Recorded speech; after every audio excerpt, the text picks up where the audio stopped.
Good evening. The Scottish Conservative leader Ruth Davidson has accused the SNP of acting against the wishes of the majority of Scots with its plans for another referendum on independence. Nicola Sturgeon says her plan is about giving Scottish voters choice. With the latest, here's our political correspondent Nick Eardley. After a week dominated by the debate over a second referendum, Ruth Davidson took to the airwaves this morning with her message. Scotland, she says, doesn't want another vote. The SNP is not Scotland, and they're acting against the majority wishes of the people of Scotland in what they put forward in their proposition on Monday. Scottish Government ministers disagree profoundly. Brexit has changed the game, they say. The Scottish Conservative leader, though, isn't buying it. This isn't about Brexit. This is about utilising whatever is to hand to try and break up the UK, because that's been Nicola Sturgeon's political mission for her entire life. Fresh from her party conference, a breakfast pitch from the First Minister. She sees this very differently. Nicola Sturgeon says this is about choice. What sort of Scotland do you, the voters, want to live in? She wants it to be a European future.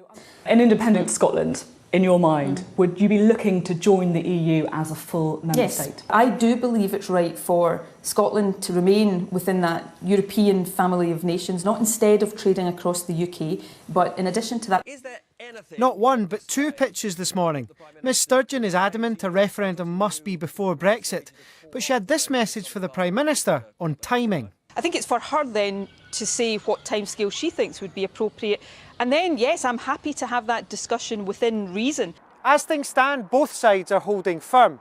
The Scottish Parliament will vote during the week, and Nicola Sturgeon hopes that will put more pressure on the UK government. But with little sign of a breakthrough, this debate will continue, potentially for some time. Nick Eardley reporting Scotland in Glasgow. Scotland's food and drink exports rose to a record £5.5 billion last year, according to new figures from the Scottish Government. Whisky has made a small recovery from a previous dip, and seafood exports are up 25%. Maura Kinneborough reports. Business is brisk at this Edinburgh market. As well as selling here, many producers are trying to tap into bigger markets. Exports of Scottish food and drink rose by 8% overall last year. We've got our traditional cold smoked as well as our hot smoked. The seafood sector surged with sales to Asia.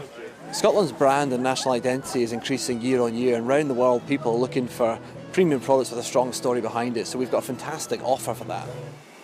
Whisky makes up most of our food and drink exports. Its figures up 4% after previous dips. Food exports have doubled in a decade. Smaller producers are keen Scotland retains diversity and quality in its products. All the food-related agencies need to be enabling us. And at the moment, the curtailment is actually causing an issue where excellent artisan food producers have been curtailed in what they're doing. So we want the whole food industry and policy to sing from the same hymn sheet. Growing sales are welcome, but there's concern about the impact of Brexit. Over £2 billion of Scottish food and drink exports went to Europe last year. That compares to roughly £8.5 billion of food and drink sales from Scotland to the rest of the UK. Later this week, ambitious plans will be unveiled to make food and drink Scotland's biggest industry by 2030. Maura Kinneborough reporting Scotland, Edinburgh. Celtic need just one more win to take the Premiership title again after beating Dundee 2-1 at Dens Park this afternoon. Jozo Simunovic got the first just before half-time, and a Stuart Armstrong header from a James Forrest cross gave the visitors a seemingly unassailable lead.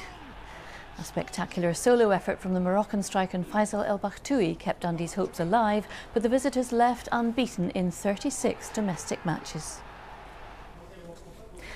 Taking part in sport is well known for boosting confidence and fitness. Well, now people who've lost a limb have a chance to play football. Gillian Sharp reports on a sport that's relatively new in Scotland. Training is always hard work, especially if your next competitive game is only a week or so away. No shortage of skill on display. People come here with different stories, but they find fitness and friendship. It's done wonders for my confidence. It's got me into a sport that I would never have thought I would have tried before. And if anything, I would like to get more ladies involved. Rebecca Seller is the only female player in the Great Britain Amputee Football League. She's been welcomed in. Over the last year, I got involved with this team. The disability isn't a barrier in a sport like this. Amputee football is played all over the world. This team is Partick Thistle amputees, but the goal is to get other teams involved and create a vibrant league here. Balance and strength are key. Brian Murray lost his leg to cancer aged 10, but has now rediscovered a love for the game. I wish now, looking back, I hadn't let it stop me, and I probably could have done a lot more, you know. But that's what I want to try and give to youngsters, you know. Just don't let anything stop you, just go for it. Gillian Sharp, reporting Scotland, Glasgow. Now let's find out what the weather's going to be like overnight and for the start of the week. Judith's here. How's it looking?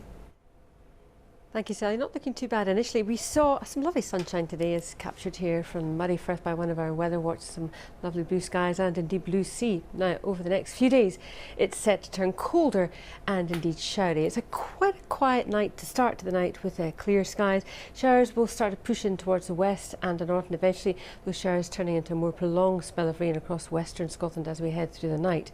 Now, it's been quite, I'd say, breezy today, but winds do start to strengthen, becoming strong, touching gale force along the west coast by tomorrow morning, and the temperatures staying up at around 5 Celsius thanks to those winds. So tomorrow starts off on a cloudy, quite a windy note, outbreaks of rain, gales developing along the west coast, those gales eventually transferring along the north coast and Orkney. The rain does clear away fairly quickly, followed on by blustery, showery conditions. But also we'll see brighter skies and some spells of sunshine and fewer showers towards eastern areas, with plenty of sunshine coming through here. Some showers too for Northern Ireland, the north of England. A weather front sinking south, bringing outbreaks of rain for Wales, for the Midlands. That gradually moving away, something brighter behind it. The weather front becoming gradually confined to the far southeast and East Anglia, so something brighter too for the southwest. And I think it will be quite a breezy old day as well further south. The temperatures always milder here, noticeably colder back in Scotland today. We saw 14 Celsius and 5 tomorrow. We're looking at closer to 9. Further showers to come as we head into tomorrow evening. They'll be frequent as well and quite blustery. And actually, as we head into Tuesday, it's looking pretty similar, turning that bit colder on Tuesday as well. That's your forecast.